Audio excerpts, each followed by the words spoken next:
Isura y'101 yitiriwe iturika rihambaye yahishuriwe Imaka igizwe n'imirongo 11.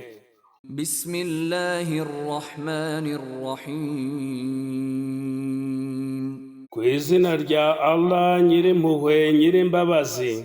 Al-Qari'ah. Iturika rihambaye. Mal-Qari'ah. Iturika rihambaye ni iki? Wama adraka mal-Qari'ah. Ni iki kizakumenyesha igihe cy'iturika rihambaye? Yawma yakunu an-nasu kal-farashi al-mabthuth. Ni umunsi ubwo abantu bazamera nk'ibinyugunyugu binyanyagiye.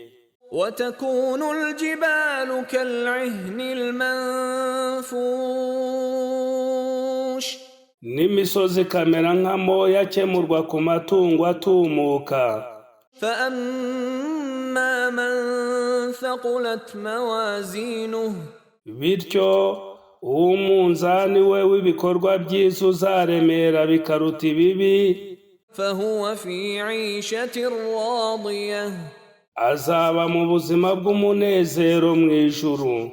وأما من خفت موازينه. Ariko umunzani we w'ibikorwa byiza uzaba utaremereye bikarutwa n'ibibi, فأمه هاوية. ubuturo bwe buzaba mu muriro witwa Hawiya. وما أدراك ما هي. Ni iki cyawukumenyesha uwo muriro Hawiya? نار حامية.